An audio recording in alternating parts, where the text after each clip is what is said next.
the National Mentoring Community Mentoring Lounge here on a Wednesday at 10 a.m. broadcast Mountain Time. It's wonderful to see you. Doug and I appreciate you dropping by and having a watch. Now, I know it's live, but you may be picking this up in the recording. Either way, enjoy. I think we've got a great topics today, which is looking at how mentoring can support the mentee's mental health. And it was actually a question that came to us. Doug and I dug around a little bit, then I dug around just a little bit more, because this is one of Doug's areas, and he can explain a little bit more about that when he does his introduction.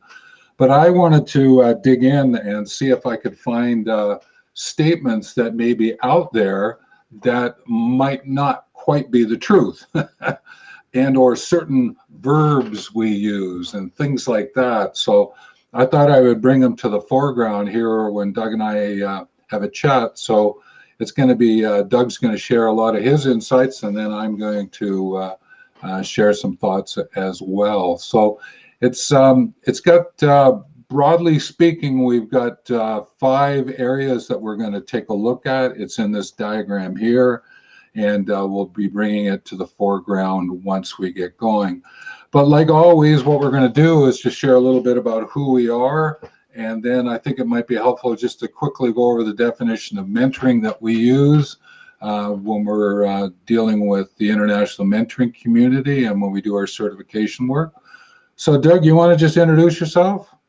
I sure can. So I'm Doug Lawrence, and I am the one of the co-founders of the International Mentoring Community. I'm the Director of Practice and Outreach, and my mentoring practice is primarily focused on mentoring and mental health, and looking at mentoring as being a bridge from a support structure perspective.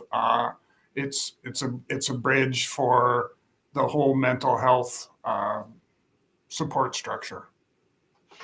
And I'm Stephen Hobbs. I'm with the Wealth Movement, WELLTH, Wellbeing, Well Living to the Nth Degree, co-founder of the International Mentoring Community. I am Director of Certification, and I have the great title of I take care of everything that's going on in the background job description. So it's a fun place. The education level, certainly Doug and I jump in, but Doug takes quite a bit of that underneath this practice banner, and it helps us out as we move forward. So Doug, I think it would be helpful just to briefly go over our definition of mentoring, just so that we have a sort of put some path stones down on the path. Sure can. So mentoring is a two-way trusted relationship where both the mentor and the mentee learn and develop on a personal and professional basis. And I think that two-way trusted is going to really play itself out here today, isn't it?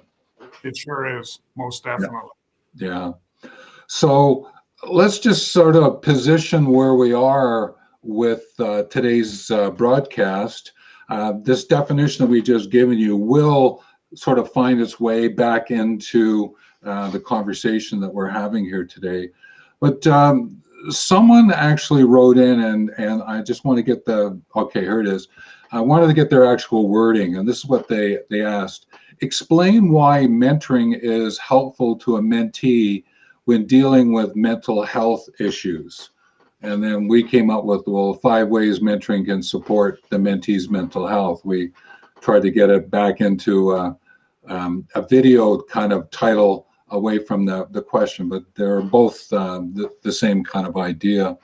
So when Doug and I got together, we said, hey, listen, what do we want to chat about? We came up with the 5 that are in the diagram. And with this, what we're doing is we're using it as a way to sort of summarize the key points, and then we'll add into them as we go here. And I think that that's sort of the best way in which to go about doing it. Does that sound great for you, Doug? Yes, it does. Okay. Maybe you can just share a little bit more about your background and why you got into connecting mentoring and mental health. I think it would be important for people from a credibility, relevance, authority sort of mix of why you're going to be sharing what you're sharing? I sure can. So I'm a retired Royal Canadian Mounted Police officer who ended up, as a result of my service, I ended up with post-traumatic stress, and I've been going through dealing with that, and then on top of that, I've also had to add to the mental health story the aspect of grief, because I lost my wife in 2021 to cancer. So all of those things form part of what's sort of given me the drive to move forward to see. And the idea behind it was I did some preliminary research and just talked to a lot of people and found that there is indeed a place for mentoring to be part of that mental health story, especially as part of the support structure for mental health. And we'll see as we go through the 5 ways, we'll see how that plays out a little bit more. And what I've also done is I've written a book. It's entitled "You Are Not Alone," that actually speaks to just what we're just talking about right now, is the idea that mentoring can and should be, there's no shoulds in life, can and will be part of the mentoring, the mental health process. Yeah. So, and it's your own personal insights, then doing a lot of research that sort of got you to where you are today around this topic. If you were to say to someone, hey, listen, I know you're going to be a mentor, it's something you want to do, and knowing where we are, and I'm sort of asking this question from a very broad perspective, considering what's going on in the world today, going on in countries, going on in our cities, and that, what would be something you would say to a mentor that would help them prepare to support the mentee if mental health issues were to arise? Now, I know we're going to go over the 5, but what's a broad idea, something I think that someone could sort of hang onto and work with? The most important thing, if you are a mentor that is looking at working or mentoring in the mental health space, is to what I'm looking for and what I'm blessed with is the ability to be able to listen and hear. And that becomes sort of the cornerstone for me to be able to work in that space, is that I'm a great listener. I listen and hear what the mentee is saying, and I'm non-judgmental. And being non-judgmental is crucial, because we're dealing with some very sensitive topics here, where you've got a mentee that may or may not have been diagnosed with a mental health situation, or there's obvious telltale signs that things are not quite right. And so it's a matter of what are they doing to be able to deal with that, and how can I support them in their healing journey. So I think it really goes back to that two-way trusted relationship that you're speaking about, this conscious listening, conscious responding, that on a very high level, truly understanding what that means as a mentor. I'm sort of summarizing it quickly. Is that fair? Yeah, that's fair. Okay. Well, I think what we'll do then is let's drop into these 5 that we have up on the screen here. Now, I would also like to offer at this point in time, these 5 are not necessarily in this order. I'm not saying that. I don't, Doug's saying that. Sometimes it's sort of, they move around. So in the morning, you may be chatting with a mentee and you got one arrangement. Chatting with someone in the afternoon, you got, there's really nothing there. Next day in the afternoon, you got it switched around again. So we're not attempting to say to you, this is how it will unfold. It's not like that. But what we want to do is bring up these 5 because we thought that these had some merit to really look at. And then I'm going to sort of raise a couple of questions with Doug about some statements that I've seen out there. Now, we may cover bits and pieces of them anyway, but I'll come back and just sort of make an emphasis on a couple of things as well. So what we're going to do is we're going to start first with this notion of emotional support. And Doug, you want to just give us a bit of background of what you understand emotional support to be about in a mentoring situation? Well, the most important things, certainly from an emotional support, is, and we've kind of just talked about it, which is to be able to listen, active listening. So it's listening and actually hearing what the mentee is saying, and then and being non-judgmental, which is also that important as well. And we want to be able to offer empathy as much as we possibly can, where it makes logical sense to do so. And what I've found, certainly with the folks that I've been working with, is that there's a lot of emotional turmoil that they go through, especially if you have a mentee that is, let's say, a family orientated person, somebody who is looking at creating a business and doing a number of things like that. They're going to be up and down with emotions and their feelings, and it's a matter of you as the mentor being able to, like I somehow refer to it as, is to just zip it and stay quiet and listen and let them sometimes talk their way through. All they're really truly looking for is somebody to listen, and that's probably, if you're going to provide emotional support, that's my best advice for you. Yeah, I sort of remember this one is because a couple of days ago I was reading a book, and all of a sudden I could start to feel something welling up. And it was sort of from sort of my ancestral history, in a sense, of the family and what was going on. I'm going, this is really kind of interesting. And I sort of, I use my own reflection in, reflection on techniques because I've learned how to do these. But this welling up, you can feel it. And I'm thinking, some mentees, they're in that mentoring connection, in that mentoring arrangement relationship, in the conversation. And all of a sudden they start to feel something taking place. And you're sitting there as a mentor going, is something going on? What's sort of taking place? And that happens as well, right? Yes, it does. Yeah. And what makes this really interesting, and it could be considered to be challenging, is that a lot of the work that I know that I do is not face-to-face mentoring, it's virtual. And so then that adds more complexity to certainly being able to deal with that emotional support. Yeah, and this world, we're using words like isolation, loneliness, seem to be popping up. I'm again talking in broad sense.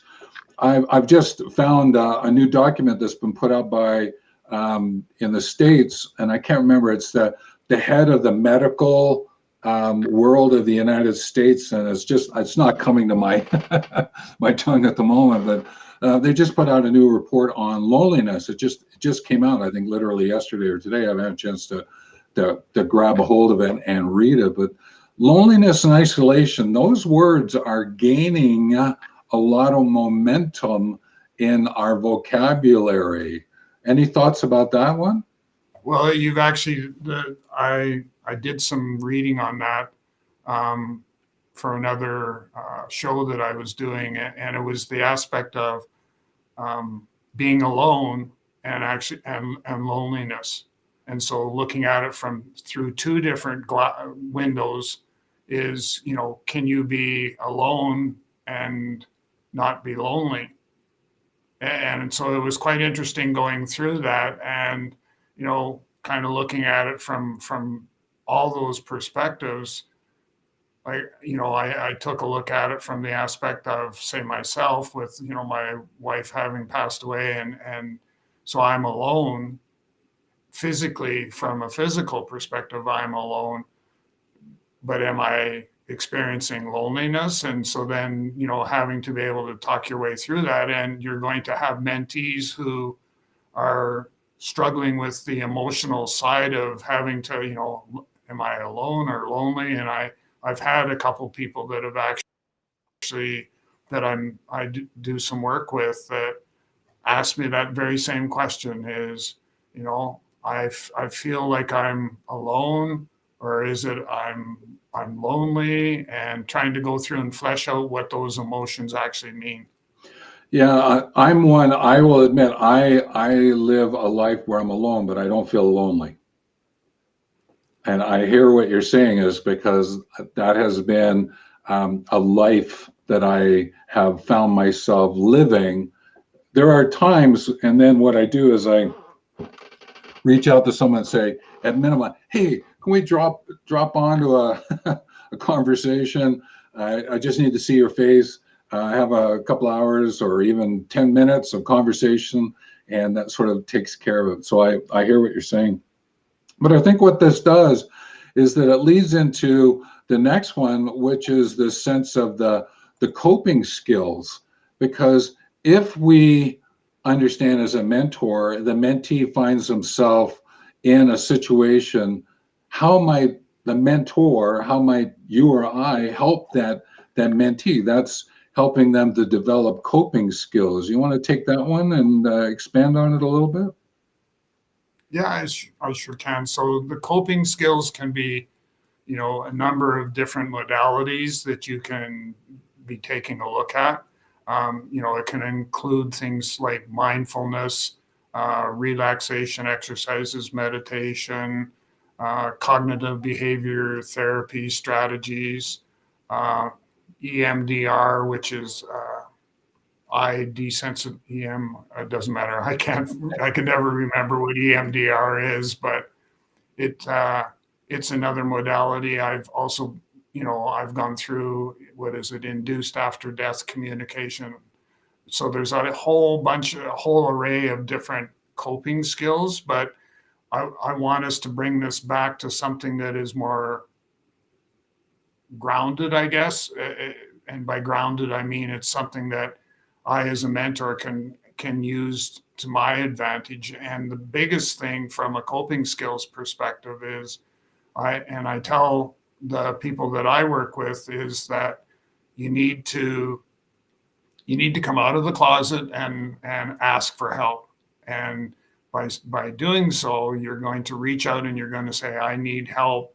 And it's at that time point that we can have a conversation about what are some of the things that we can do. And what I've found is that the more that you can talk about whatever it is that you're dealing with from a mental health perspective, the more you talk about it, the the better off you are. And while it doesn't always get easier, it certainly helps you move forward with your healing journey. Yeah, and I think also as a mentor, this notion of role modeling is is being able to enter into that conversation and not sort of appearing as though, oh, hang on, not talking, sort of ducking and weaving it. No, you're just present and you're sharing, and it'll become obvious a little bit later here. Um, is not making up any stories or attempting to figure out some other way. You speak about the truth. You acknowledge it, because really, if you're helping that mentee find the confidence because of who you are as a mentor, right? To the point that you're raising about, asking for assistance, the confidence, right, to move forward with that, to have the inspiration to come up is one of the better ways, to deal with whatever is sort of welling up in you. Thoughts about that? No, definitely, being that, that takes us back to, am I comfortable enough in sharing what it is that I'm experiencing? And I think, that's part of the healing journey, the journey that, you want to go on when you're dealing with, mental health issues and grief and all of those elements. It's the ability to feel comfortable enough to to share, and understanding that part of your therapy is the actual sharing of those, of this is what's taking place in my life and this is how it's making me feel. And by sharing that, that's going to help you on your healing journey as well. Yeah, and again, sometimes they can actually really support the mentor themselves, because caring is sharing, sharing is caring, and being able to bring something to the foreground can even help you as a mentor, right? So That's yeah, right. Yeah. okay.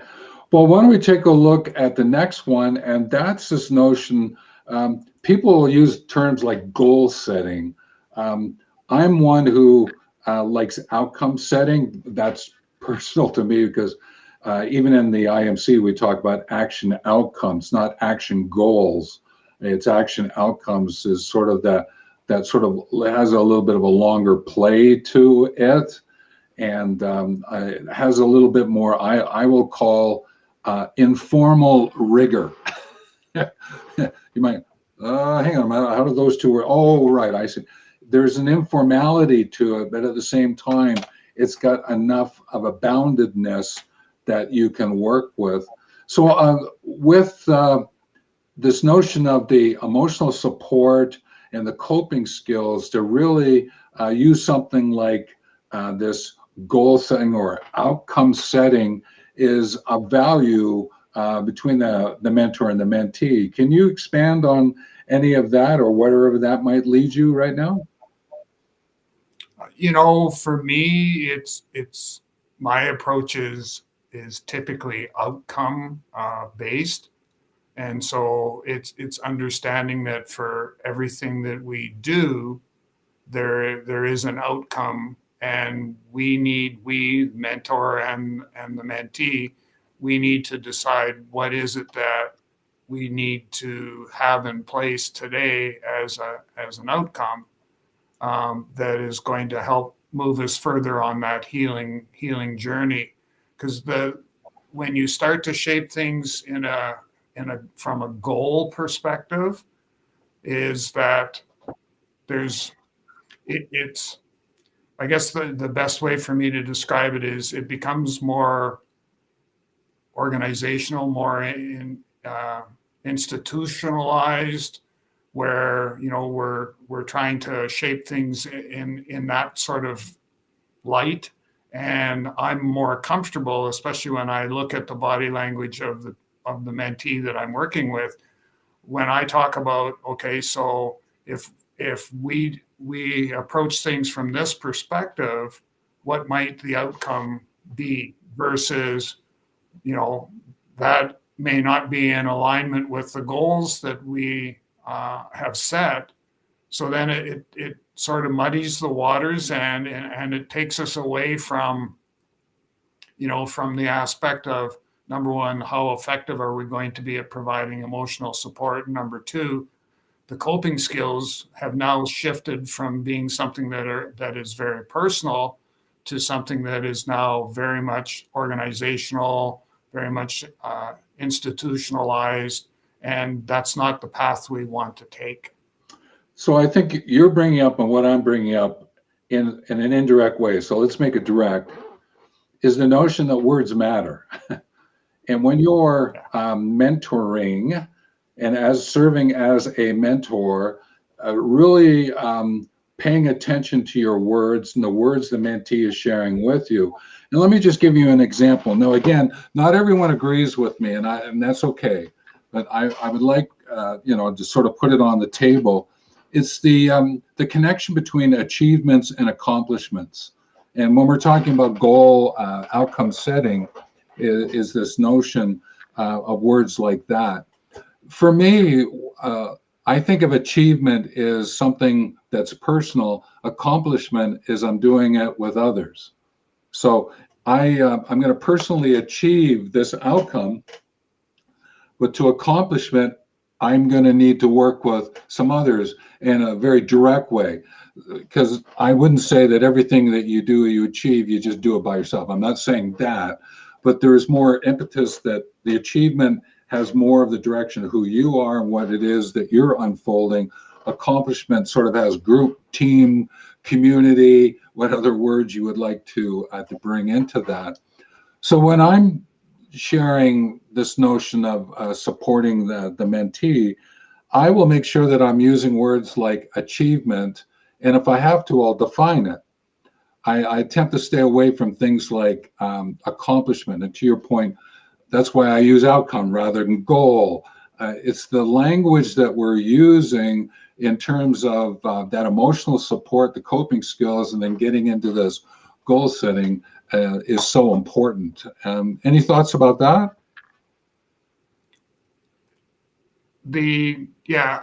I think you've hit the nail on the head with the idea, of words mean everything. How you shape what the path that you are suggesting to the mentee, how you shape that obviously using different terminologies and stuff like that, can determine whether they, as I describe it, whether they come out of the closet and look for help, or whether they decide that it's just not the right time, or you're not the right mentor, and they're going to stay in the closet until they feel comfortable enough to be able to come out. Yeah.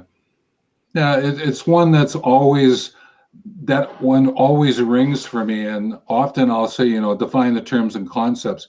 I'm not saying I do that every time, as I don't walk in, let's define the terms and concepts and agree on them. But I will bring it up and I'll go, hang on, do we both understand what these terms mean in terms of what's going on? That's why we share the mentoring definition at the beginning. Do we have to do it that way? Not necessarily, but it just provides some path stones for us to work with. So speaking about the next ones, why don't you take us through this sense of accountability and responsibility? Because I think these are another couple of words that really matter in this mentor-mentee mental health scenario. So what I've found that is important is in the conversations that I'm having with a mentee, is to get them to understand that they are the ones that are accountable for the outcomes that we strive to work towards. It's not me as their mentor. I certainly can play a part in it, and the part I play is I listen, I hear, I'm non-judgmental, and I encourage my mentee to talk. Let's talk our way through what it is that you're dealing with, and let's see what are some of the things that we can do that are going to help you on your healing journey. And so, it's making sure that they understand that they own the journey, that I don't own the journey. I'm there to provide support and go from there. And this story of accountability for, responsibility to, we have to connect it to the hierarchy of values. Each of us has a hierarchy of values. We do what we do because of what we value. And the more as a mentor you understand what the hierarchy of values of the mentee is, and sometimes the mentee may not quite know, and that's an element of the conversation which may influence the mental health aspect. It's sort of woven together. But to your point is, it's not the mentor who's going to make it happen, right? The mentor can bring it to the foreground, but the mentee has to be accountable for, responsible to, right? But at the same time, there's parameters, bounding, bracketing, whatever word you like to use there, from a mentor perspective, so as to not let this get out of hand. True? True. Yeah. And I think that this is probably a place to, just because you think you can doesn't mean you should. It's a mentor, right?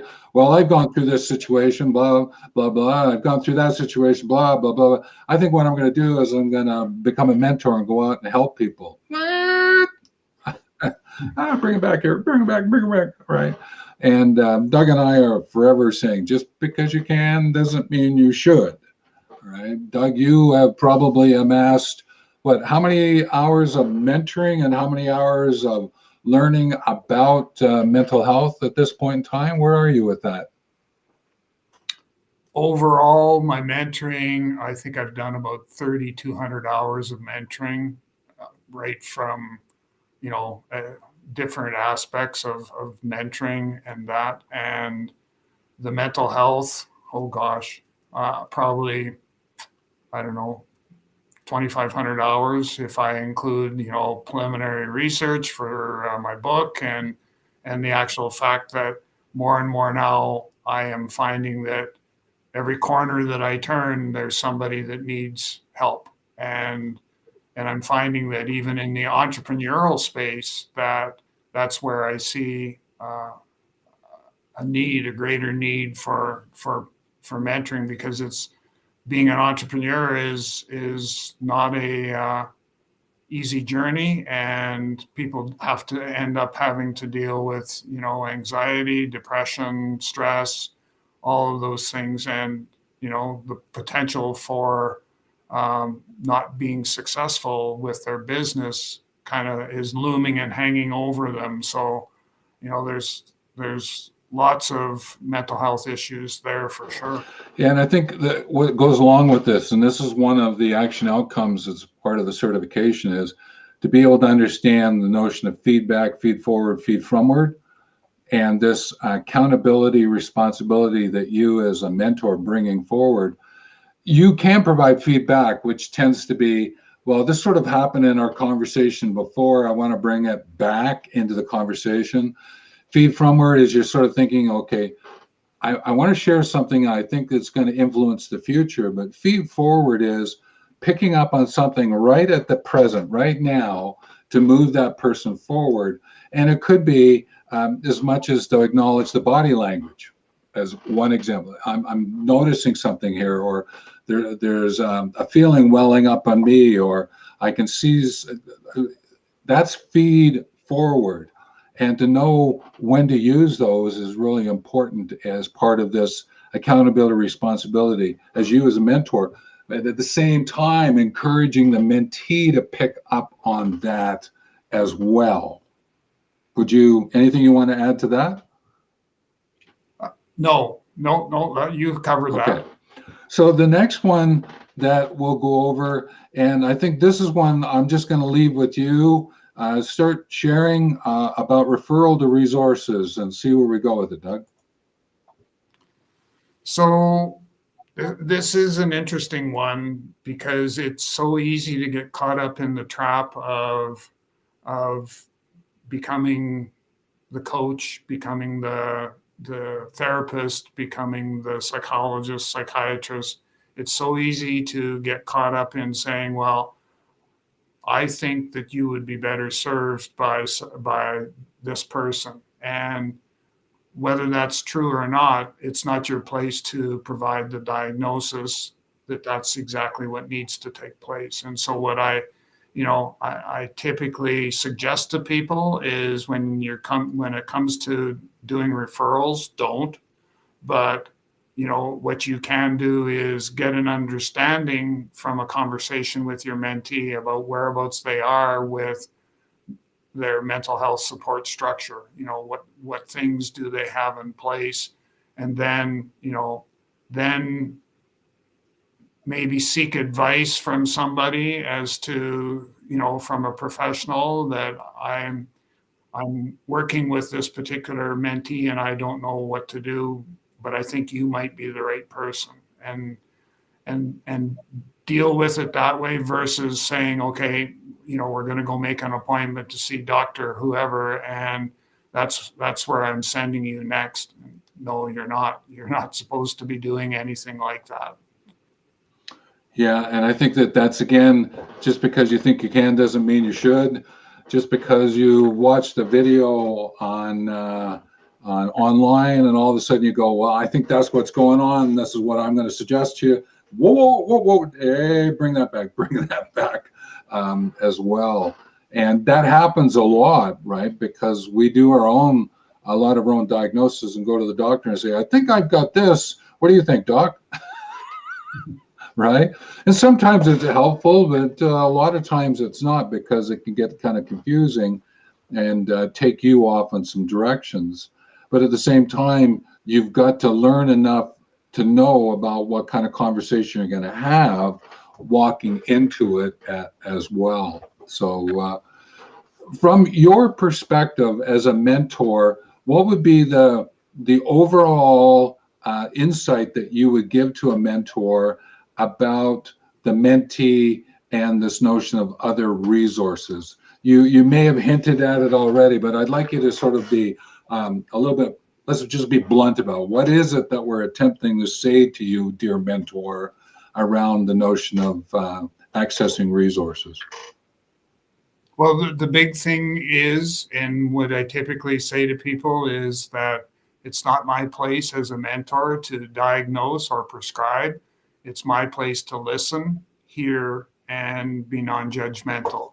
And I will walk with you on your healing journey, but those are things that I'm not able to help or to do for you. Those are things that you have to be able to deal with. And it's most mentors, if I were to show them, I can picture it right now. I have a PowerPoint slide that talks about sensitive issues or sensitive topics, and it's a whole PowerPoint slide full of different things.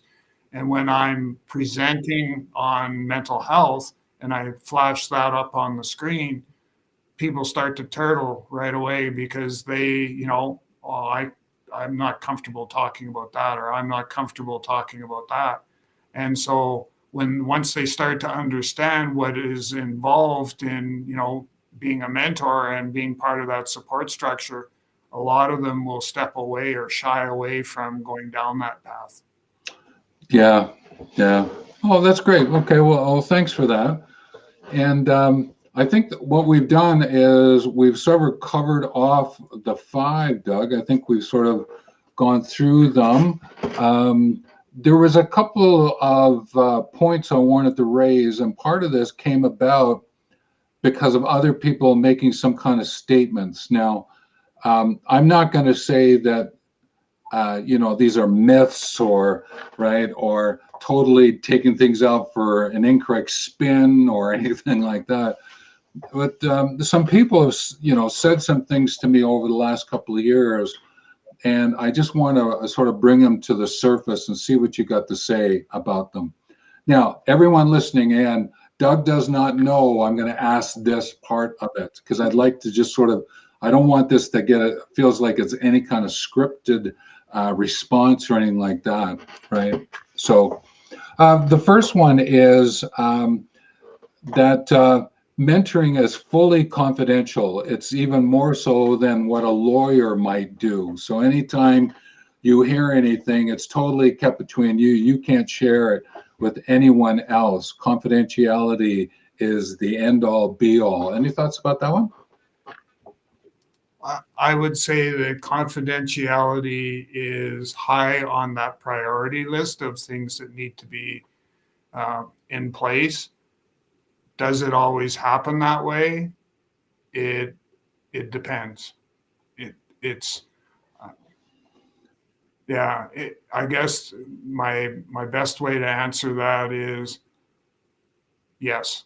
Confidentiality is very extremely important, and I guess because I live and breathe by that. And when I tell my mentee that, what conversation that you and I have is, stays in this room and goes no further, I mean that. So, in that particular case, I guess if I follow through on that, then yes, it would be the answer. Yeah, my response back for that one, the one really bold exception is do no harm. Yes, yes. And I think that's one that we have to take a look at and weave that one in, right? Harm to self, harm to others. But I know where the person was coming from, but it was that bold, puffed up statement that it's always confidential and you can't break confidentiality. And I had to go, well, what about this situation? And then we had another conversation, so it was great.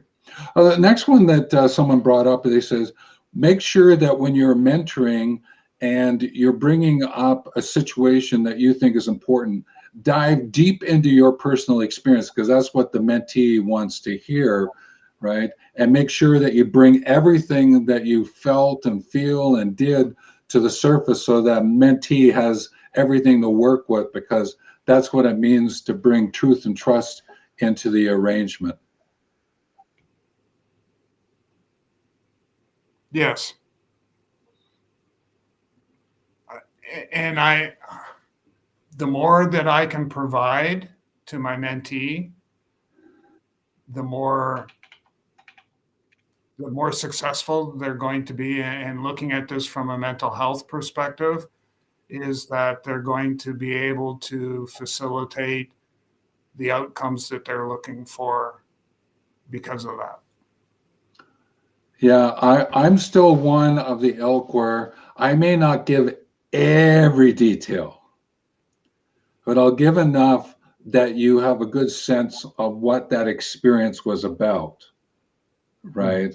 There's some times in my life where I have seen the atrocities of war, and you don't need to hear all of it, but some of those influenced how I think and what I do and how I approach living life. But I don't necessarily want to talk about things that I saw that, okay, would they be helpful? Maybe, but I don't need to quite go there. So there is still some, I'm not going to go completely like that person said to me is go deep, tell everything. I still may just play with that a little bit. So the next one was celebrate the achievements, but you don't have to celebrate the achievements of mental health when you've corrected mental health situations. What the person was saying to me was, great, the person you've helped them deal with some mental health situations, but you don't really need to celebrate like that.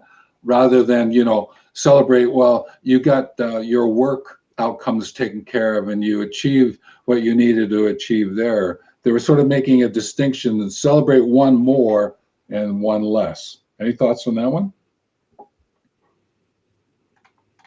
You know, I know that with the folks that I've have been working with and are currently still working, when they make inroads into addressing their mental health issues and challenges, I typically will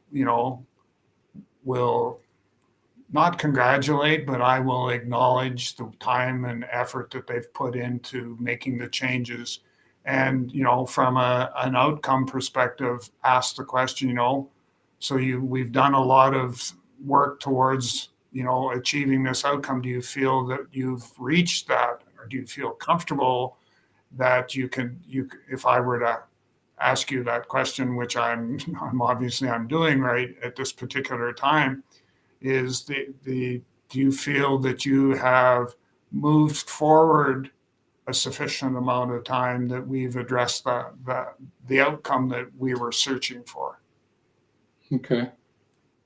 Yeah, I attempt to celebrate to the level of what I know the mentee enjoys celebrating.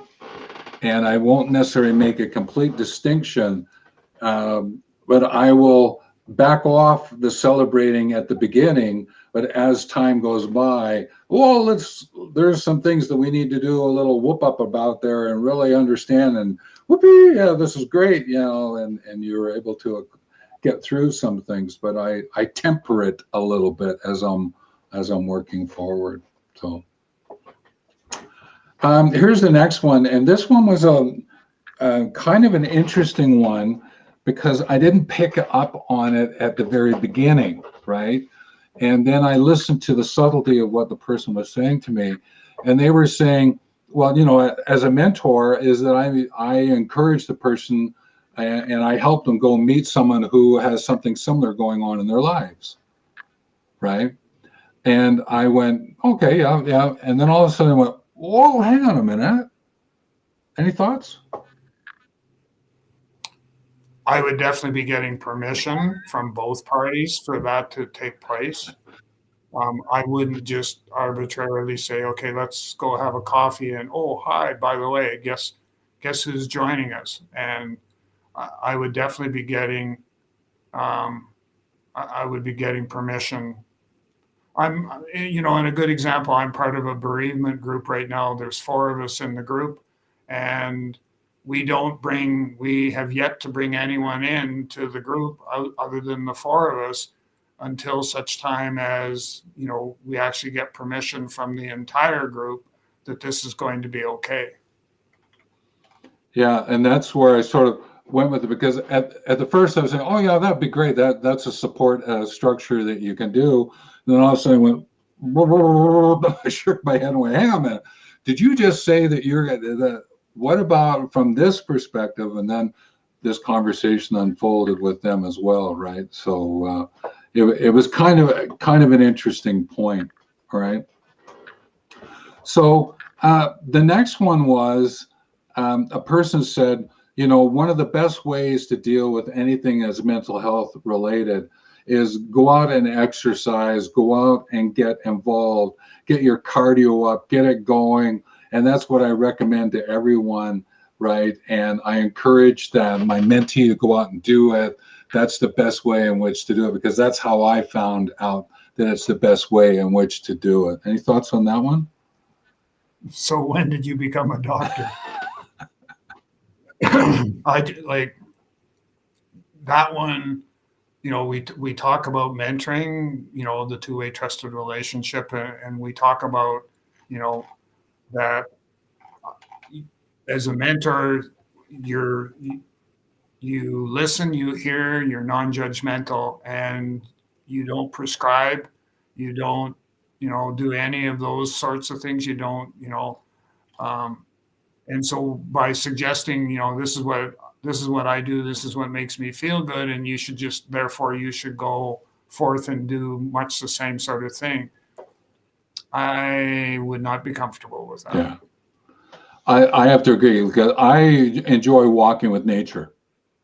All right. It's not that I'm going to go out and start running with nature. I'm going to grab a bicycle and start bicycling with nature. And I attempt to walk with nature, but I don't go to the mentee and say, the best way in which to deal with it is go walk with nature, go hug a tree, because that may not be where that mentee is at. It'd be more of, how would you go about adding some kind of physical activity? What would be your mental activity? What might be a spiritual? And just sort of ask them and get them thinking through what's going on. I think that was how I would approach that in response to what that person, but they were being so adamant that you need to go exercise. And I'm going, all right, let's just take a look at this. I want you to take a step back. So I did a little mentoring at the moment. Just take a step back from what you just said to me and look at what you did. And all of a sudden you could see this. You know how that light bulb goes on? Yeah. Oh, hey, oh. and it was great at the moment. But sometimes those 5 things I hear, right, and variations, and that's why I thought that I would ask you. But I think we're getting to pretty close to closing down here, Doug. Again, I would just remind everyone, wherever you're finding this broadcast, comment, like, share. If you're on YouTube, subscribe. That'd be wonderful. And just to remind you is that what we're talking about here, sort of covering it off, is for mentoring and the mentor supporting the mentee's mental health. There's emotional support, there's coping skills, there's goal outcome setting, again, language that you want to use, accountability and responsibility, and the notion of referral to resources. Those are ones that we wanted to bring forth today and sort of take a look at. And I would encourage you all to go back and listen in and just sort of see and pick up what might be of use to you. But this gets us to closing, and like we do on all mentoring all things Mentoring Lounge, is I bring everyone in. What's going to happen is Doug's going to take us out. When I know he's done, I'm just going to say take care and we'll close off the broadcast. Doug? So in today's world, in the global world, there are so many people that are still in the closet and afraid to come to step outside of that because of the stigmatism that's attached with mental health. What we've hoped that we've done with you today is to give you the tools that you need in order to help those people step out of the closet and become that productive individual, somebody whose mental health will continue to be on the path to healing. And that's an important thing, certainly from my perspective. So take care. All right, take care.